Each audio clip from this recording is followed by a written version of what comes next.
Sa ngalan ng Ama, ng Anak at ng Espiritu Santo. Amen. Sumainyo ang Panginoon. At sumainyo rin. Mga kapatid, minsan tayo ay nalilito sa buhay. Hindi natin alam ang gagawin.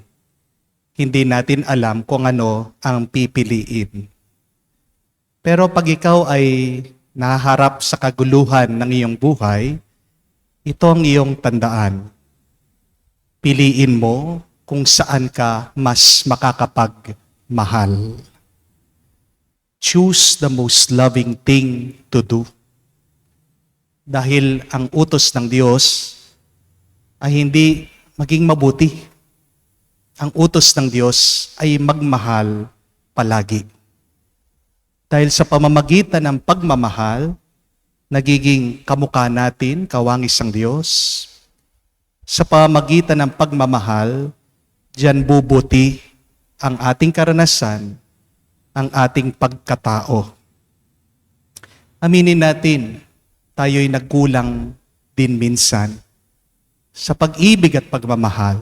Kaya naman tayo'y nagkakasala, kaya nakakasakit tayo sa iba, kaya tayo ay tumatalikod at sumusuway sa Diyos.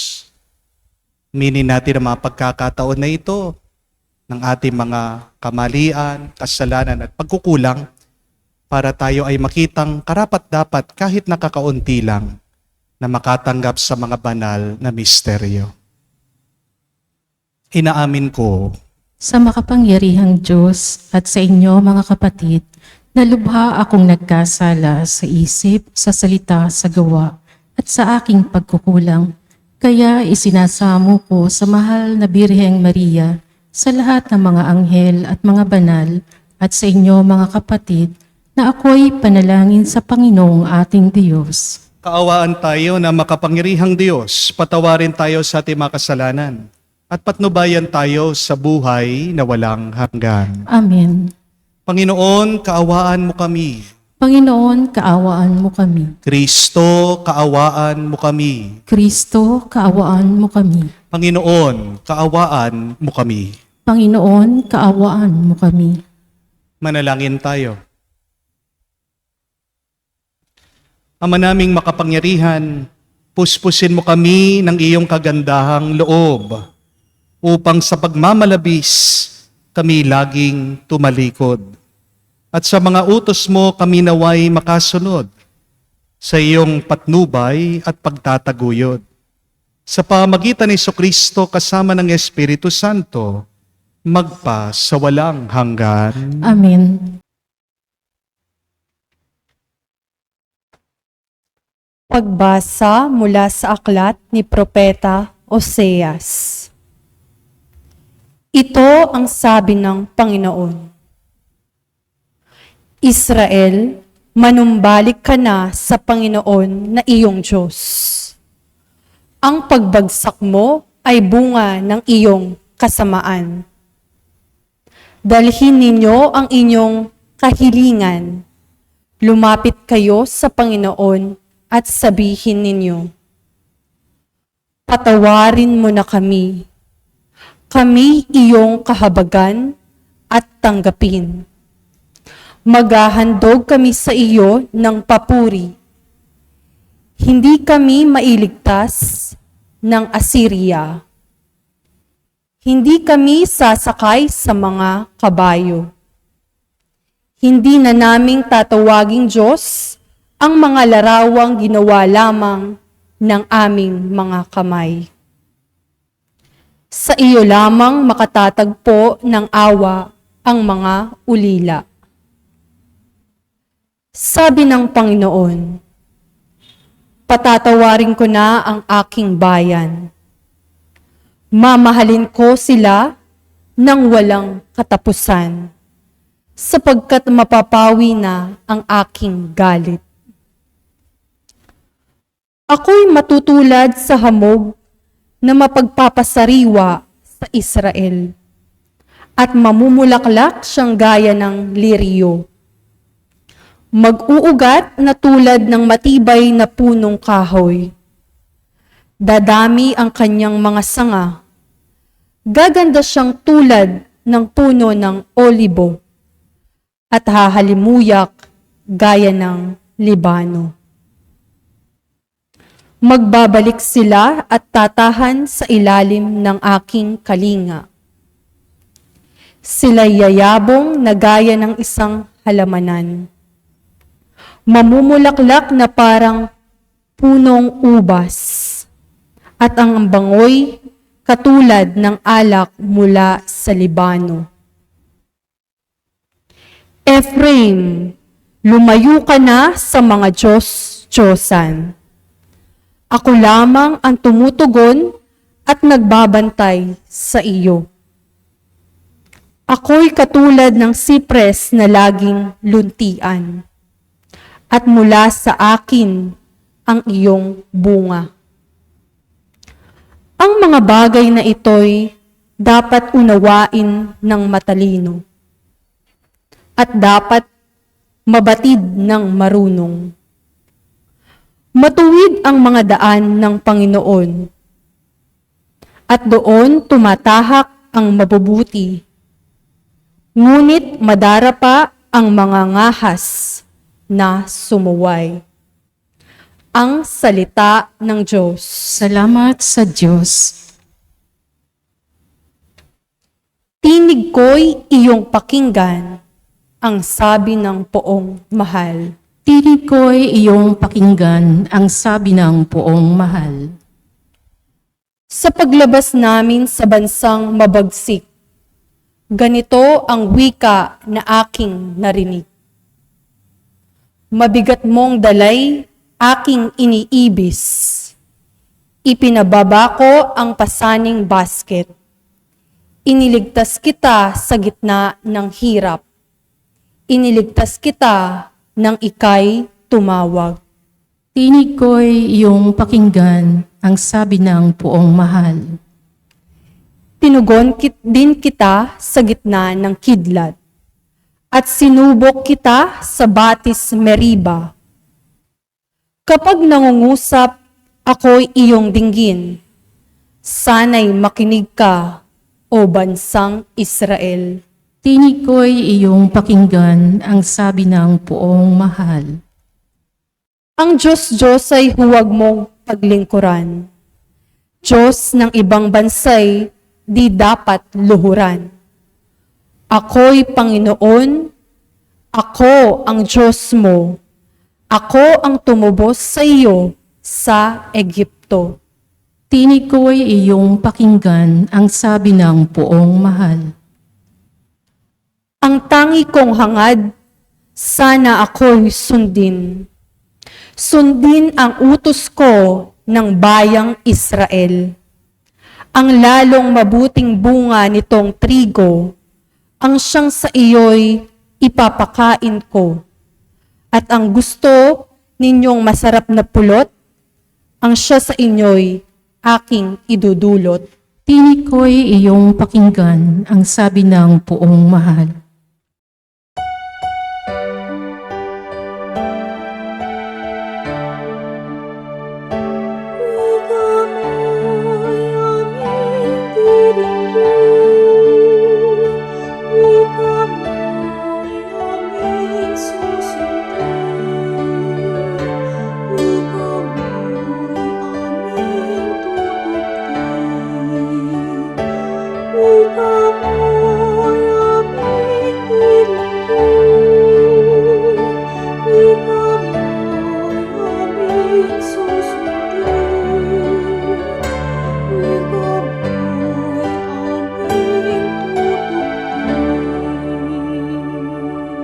Sinabi ng poong mahal, kasalanan ay talikdan, pagsuway ay pagsisihan, maghahari ng lubusan ang poong Diyos na may kapal. Sumainyo ang Panginoon. At sumainyo rin. Ang mabuting balita ng Panginoon ayon kay San Marcos. Papuri sa iyo, Panginoon. Noong panong yun, lumapit ang isa sa mga eskriba kay Jesus at tinanong siya, "Alin pong utos ang pinakamahalaga?" Sumagot si Jesus, "Ito ang pinakamahalagang utos. Pakinggan mo, Israel. Ang Panginoon na ating Diyos, siya lamang ang Panginoon. Ibigin mo ang Panginoon mong Diyos ng buong puso, ng buong kaluluwa, ng buong pag-iisip, at buong lakas. Ito naman ang pangalawa, ibigin mo ang iyong kapwa gaya ng iyong sarili.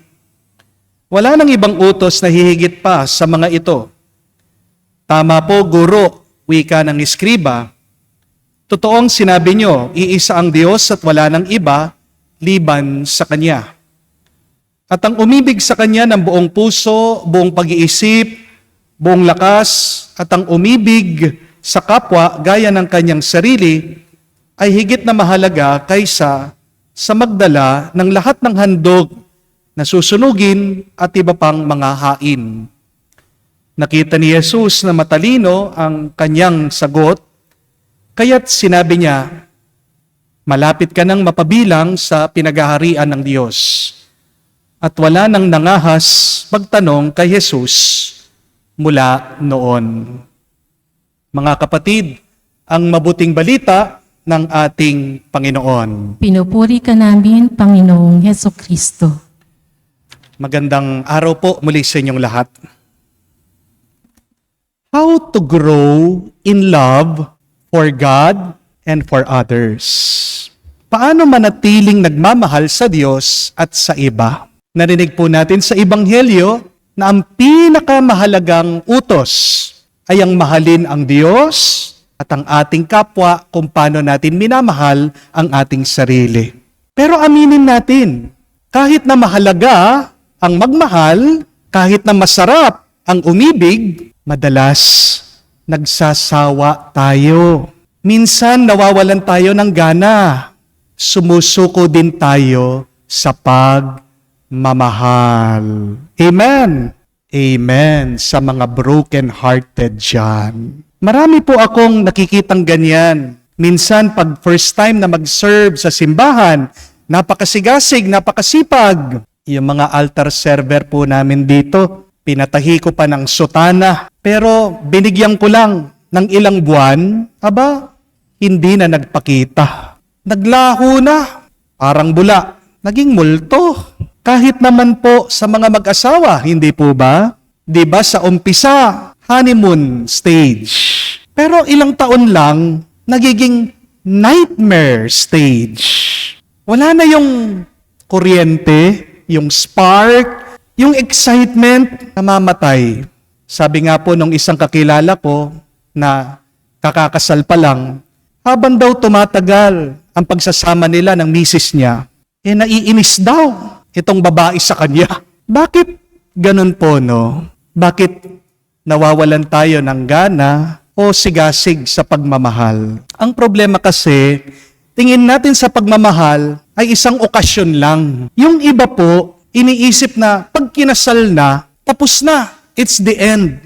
Kaya nga madalas ko po nire-remind sa mga kinakasal ko, ang kasal ay hindi finish line. Ang kasal is just the starting line. Yan ang dahilan bakit namamatay ang pagmamahalan. Kasi imbis na makita mo na isang paglalakbay ang relasyon, iniisip mo na isa lang itong okasyon.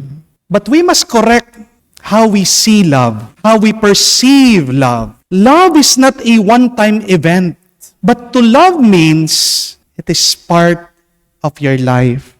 Loving means a lifestyle. To love means it is part of the story of your life. Kung hindi lalago at magbabago ang pagmamahalan nyo, mamamatay kayo. Di po ba? Remember that. If your love is not growing, it means you are dying. Kaya nawawalan ka ng gana sa pagmamahal kasi hindi na ito lumalago at hindi na ito nagiging mabunga. So the important question is, how do we grow in love?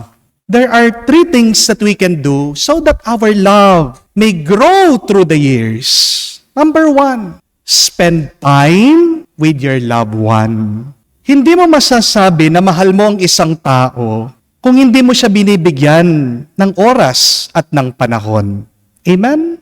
Remember, one way to express our love is to spend time with your loved one. Time is gold. Kaya nga, anong pinakamahalaga na pwede mong ibigay dyan sa iyong minamahal? Ang panahon mo. Amen? Kaya nga po, sa unang pagbasa, inaanyayahan tayo ng Diyos ang bumalik sa Kanya. The Lord said, "Return to me." Kaya nawalan na po ng pagmamahal ang Israel sa Diyos. Dahil inubos nilang kanilang oras sa hindi tama, sa pagkakasala.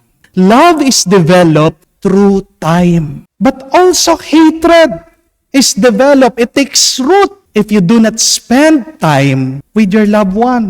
At ito nga po ang pinapaalala sa atin para lumaki, lumabong, lumago ang pag-ibig natin sa Diyos at sa ating kapwa, kailangan nating maglaan ng oras at ng panahon.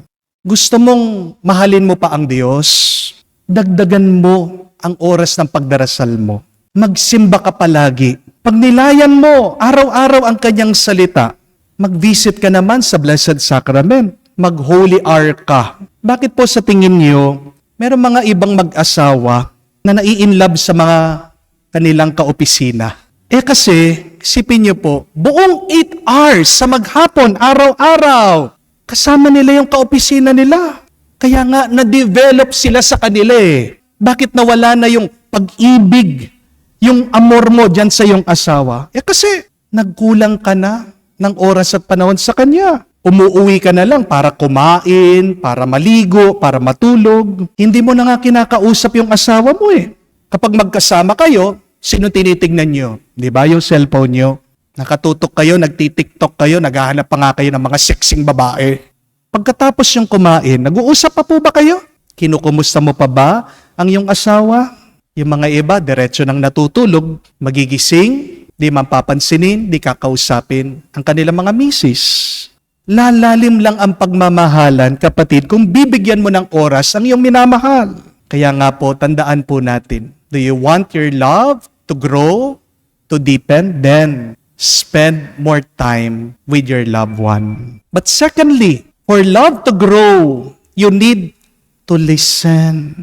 Makinig ka sa iyong minamahal. Hindi ka makakapagmahal kung hindi ka marunong makinig. Kaya nga po sa ating ebanghelyo, nilinaw ito ng ating Panginoon. That the first and the greatest commandment before you love God, before you love your neighbor is to listen.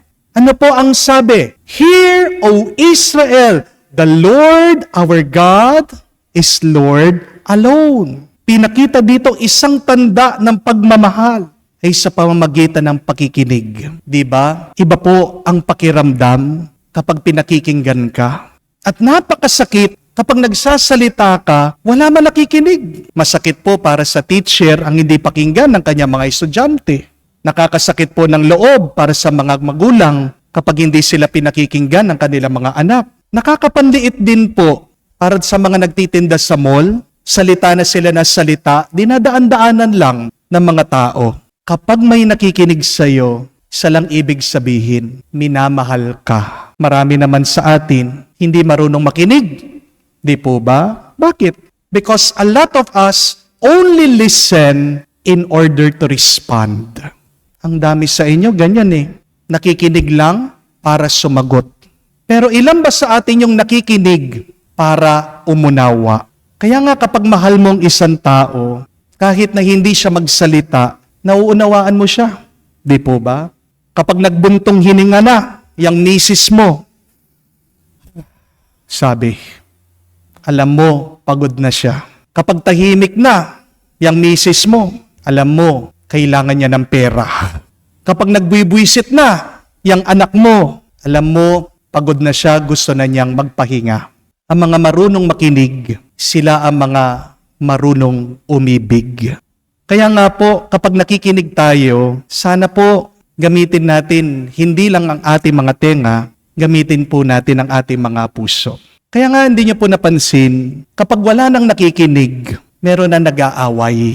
Bakit po ba meron mga nagsisigawan na mga mag-asawa? Kasi gusto lang nilang marinig o maunawaan. Hindi naman sisigaw ang isang tao Kung alam niya, naririnig siya at naiintindihan. Di po ba? So remember, listening is not only hearing the words, but listening is making others feel they are heard and understood. If you want to grow in love, then practice the art of listening. Third and last, for love to grow, it needs consistency. Another word for consistency is faithfulness, katapatan. Napansin niyo po, bakit tumutubo ang mga halaman, ang mga puno? Kasi para-parehas, pantay-pantay, may consistency po sa panahon at weather. May araw, pagkatapos maggagabi, may tag-init, pagkatapos meron tag-ulan, may liwanag, pagkatapos may dilim. Sa mga bansa po na walang consistent na weather, bigla na lang magyeyelo, mapapansin niyo po, namamatay yung mga puno at halaman. Ganyan din po sa relasyon natin. Nagkakaroon ng problema kapag wala ng consistency o katapatan. Di po ba noong nanliligaw, napakabait, napakagalang, napakasipag. Pero nung kinasal na, nagbago. Masungit pala, napakatamad pala, mabisyo pala. Bakit ganon no? Nang budol lang, hindi magtatagal ang pagsasama kung walang consistency o katapatan. Kaya nga po sa ating ebanghelyo, yung utos ng pagmamahal, sabi po, dapat buong isip, buong puso, buong kaluluwa, buong lakas. Ibig sabihin nito, kapag buo ang pagmamahal, walang hati. Kapag isip lang ang binibigay mo, hindi kasamang puso mo, hindi po pagmamahal yan. Ang tawag dyan, lokohan. Kasi hindi mo binibigay lahat eh. Di po ba? Kapag may tinatago ka, nagsisinungaling ka. And love will never grow if there is no consistency or faithfulness. Bakit mahirap alisin ang kasalanan minsan?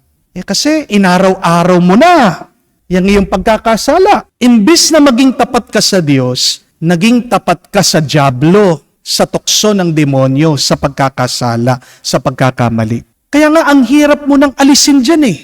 Hindi po lalago ang ating pagmamahal sa Diyos kung hindi tayo magiging tapat sa Kanya at kung hindi tayo magbabalik at mananatili sa Kanya. Kaya nga po napakaganda nung sinabi ni Denzel Washington nung minsan. Sabi niya, without commitment, you will never start. But without consistency, you will never finish.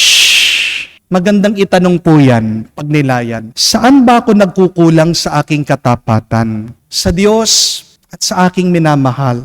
Anong magagawa ko para araw-araw lumalim pa ang aking pagmamahal sa may kapal at sa aking pamilya? Wala naman pong problema sa pag-uumpisa eh. Tayo pa mga Pilipino, expert tayo dyan. Basta't sa umpisa, maasahan mo tayo. Ang tawag nga dyan ay ningas kugon. Di po ba? Sa umpisa lang tayo magaling. Pero meron tayong problema sa pagtatapos. Anong problema? Nagkukulang tayo sa katapatan. Yan po yung isang pagdasal natin. Maging tapat tayo palagi para lumago, para maging mabunga ang ating pagmamahal. Mga kapatid, habang buhay tayo, mas masarap ang magmahal. Di po ba? Pero mararanasan natin yan. Mawawalan tayo ng gana. Minsan hindi natin nararamdaman sa ating puso. Pero may magagawa tayo para habang tayo naglalakbay pabalik sa Diyos, ay lalo pang lumalim, lumaki at lumago ang ating pagmamahal sa Kanya at sa ating kapwa. Spend more time with your loved one. Always listen and be faithful. Naway sa ating tunay na pagmamahal, maging daan ng ating pagpapakabanal. Amen.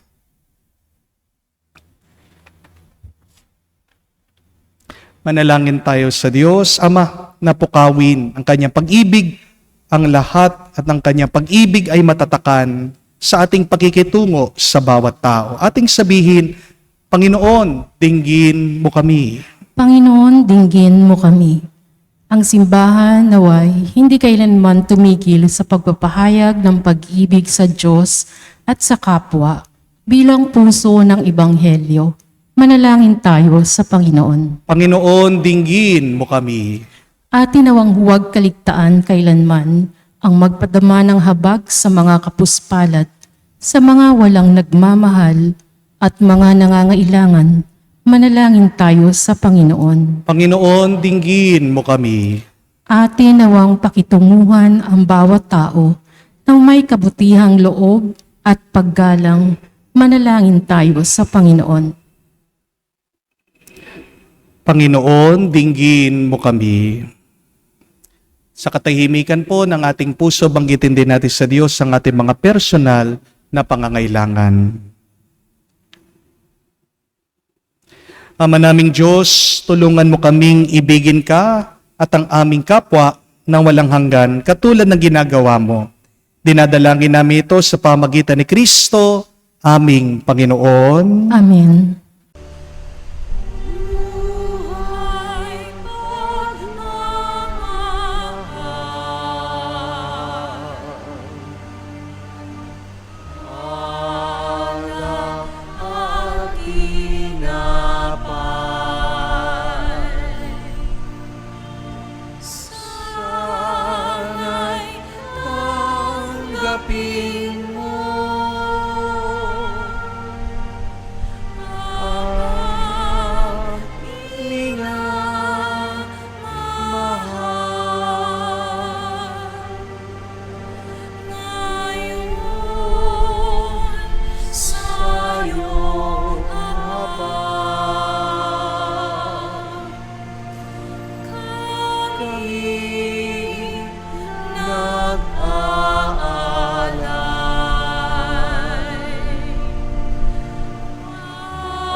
Manalangin kayo mga kapatid, para ang ating mga paghahain ay kalugdan ng Diyos, amang makapangyarihan. Tanggapin nawa ng Panginoon itong paghahain sa iyong mga kamay, sa kapurihan niya at karangalan, sa ating kapakinabangan at sa buong sambayanan niyang banal. Ama naming lumikha, tunghayan mo ang mga alay na tinatalaga namin sa iyo, upang kalugdan mo ang mga inihahain naming ito, at kami laging dulutan nito sa pagliligtas mo.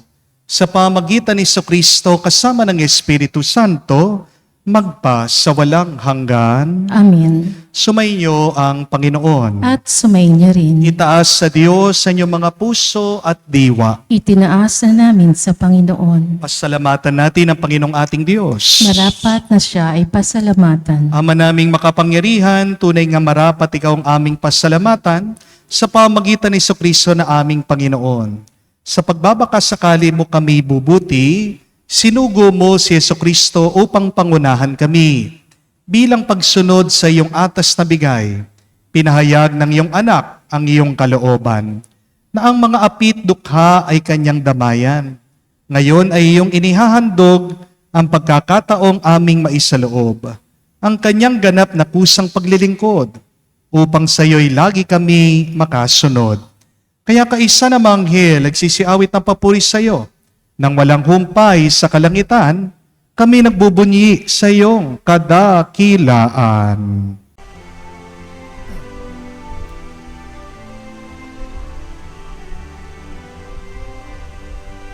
Santo, Santo, Santo, Panginoong Diyos ng mga hukbo, napupuno ang langit at lupa ng kadakilaan mo.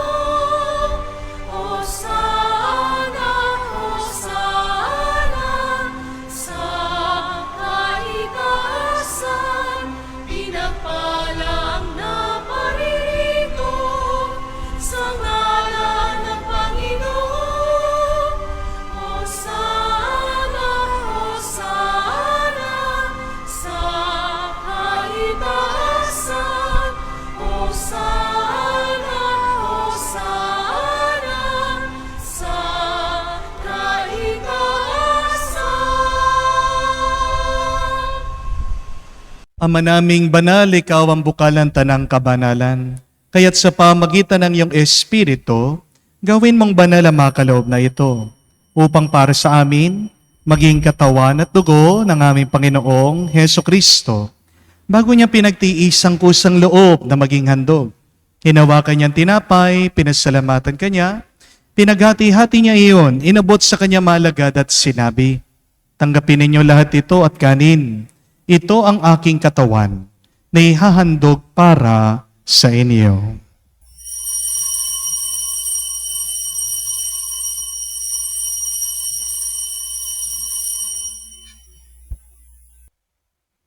Gayon din naman na matapos ang hapunan, hinawakan niyang kalis. Muli kanyang pinasalamatan.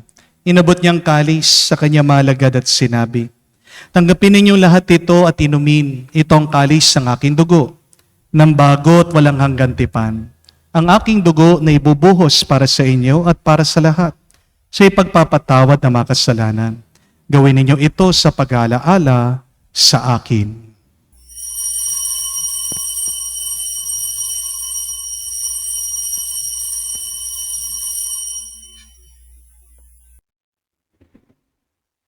Ang misteryo ng pananampalataya.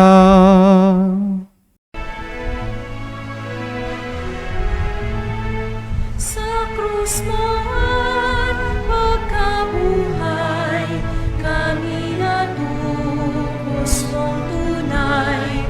Poong Jesus, naming mahal, iligtas mo kaming tanan, ngayon at magpakailanman. Ang mga ginagawa namin ngayon ang pag-alaala sa pagkamatay at muling pagkabuhay ng iyong anak. Kaya tinialay namin sa iyong tinapay nagbibigay buhay at ang kalis na nagkakaloob ng kaligtasan. Kami nagpapasalamat dahil kami yung minarapat na tumayo sa harap mo para maglingkod sa iyo. Sinasamo namin kami magsalo-salo sa katawan at dugo ni Kristo ay mabuklod sa pagkakaisa sa pamamagitan ng Espiritu Santo. Amalingapin mong iyong simbahan, laganap sa buong digdig. Puspusin mo kami sa pag-ibig. Kaisa ni Francesco ang aming Santo Papa, si Florentino aming Arsobispo at ng Tanang Kaparian. Alalahanin mo rin ang aming mga kapatid na nahimlay.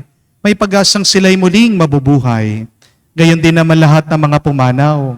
Kawan mo't sila't patuloyin sa iyong kaliwanagan. Kawan mo't pagindapatin kaming lahat, makasalo sa iyong buhay na walang wakas. Kaisa na mahal na Birhen Maria, Ina ng Diyos. Kaisa ni San Jose, ang kanyang maluwalhating esposo. Kaisa na mga apostol at lahat ng mga banal na namuhay dito sa daigdig na kalugod-lugod sa iyo. May pagdiwang nawa namin ang pagpupuri sa ikararangal mo sa pamagitan ng iyong anak, aming Panginoong Heso Kristo. Sa pamamagitan ni Kristo, kasama niya at sa Kanya, ang lahat ng parangal at papuri ay sa iyo, Diyos Ama, makapangyarihan, kasama ng Espiritu Santo, magpasawalang hanggan. Amen, amen, amen. Sa nakakagaling na utos sa turo ni Jesus sa Panginoon natin at Diyos, ipahayag natin ang lakas loob.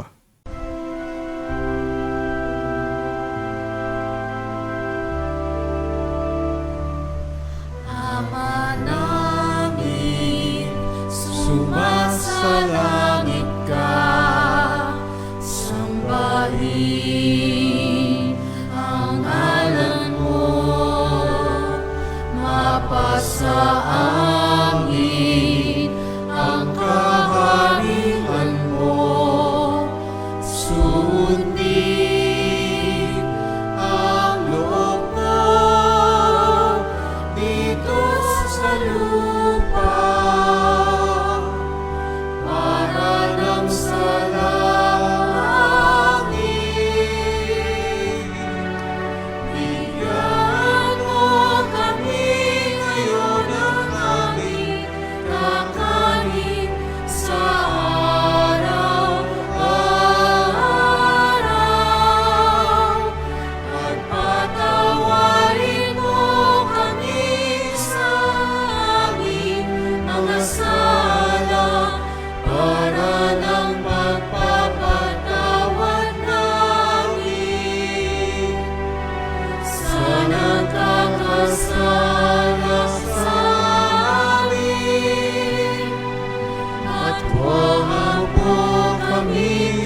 Hinihiling namin kami adya sa lahat ng masama, pagkalooban ng kapayapaan araw-araw, iligtas sa kasalanan, ilayo sa lahat ng kapahamakan. Samantalang aming pinanabikan ang dakilang araw ng pagpapahayag ng tagapagligtas naming si Hesus Kristo. Sapagkat iyo ang kaharian at ang kapangyarihan at ang kapurihan magpakailanman. Amen. Panginoong Hesus Kristo, sinabi mo sa mga apostol, kapayapaan ang iniiwan ko sa inyo, ang aking kapayapaan, binibigay ko sa inyo. Tungayan mong aming pananampalataya, wag ang aming pagkakasala. Pagkalooban mo kami ng kapayapaan at pagkakaisa, ayon sa iyong kalooban. Kasama ng Espiritu Santo, magpa sa walang hanggan. Amen. Kapayapaan ng Panginoon ay laging sumainyo. At sumayin niyo rin. Magbigayan po tayo ng kapayapaan sa bawat isa. Pisuyo niyo po, kapayapaan po sa inyong lahat.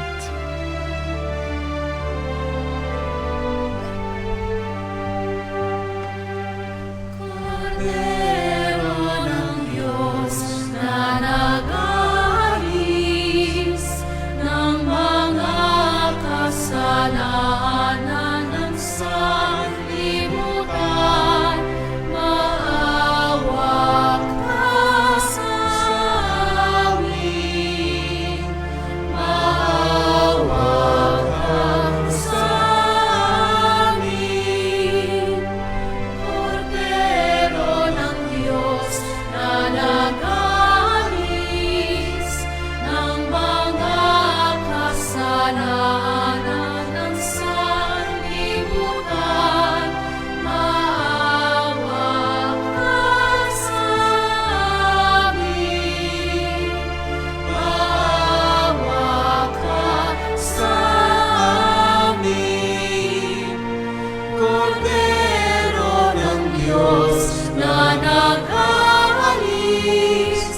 ng mga kasalanan ng sanlibutan, ipagkaloob mo sa amin ang kapayapaan.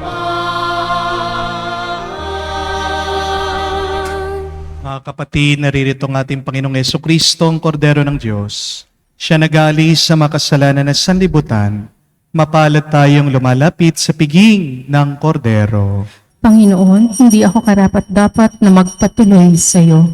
Ngunit sa isang salita mo lamang ay gagaling na ako.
Manalangin tayo. Ama naming mapagmahal, padaluyin mo sa buo naming katauhan ang iyong ginaganap para sa aming kapakanan, upang sa pagsasalo namin sa pakikinabang ay ganap mong pagliligtas ay aming makamtan.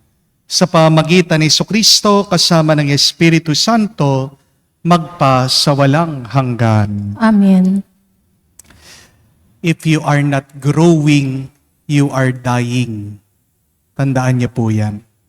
Para lumago, mamunga, lumaki at lumalim pa ang ating pagmamahal, please do these 3 things.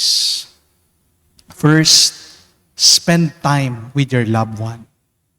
Bigyan mo ng oras at panahon ng Diyos, ang iyong pamilya, ang iyong mga minamahal sa buhay. But secondly, listen to them. Makinig ka, hindi lang para sumagot, makinig ka para umunawa. Dahil wala nang ibang pinakamasarap na pakiramdam kung hindi ang napakikinggan. To listen is to love. If you want to love, then listen. And third and last, please be consistent, be faithful. Hindi pwede yung paiba-iba. Hindi pwede yung paminsan-minsan ka lang nagmamahal. Kung gusto mong lumalim pa ang pagmamahal, kamuka sa puno, sa binhi na nakatanim sa lupa, consistent, dinidiligan mo. Tapat ka na inaalagaan mo. Kaya nga po ang aking assignment sa inyo is to be consistently spend time with your loved one this week.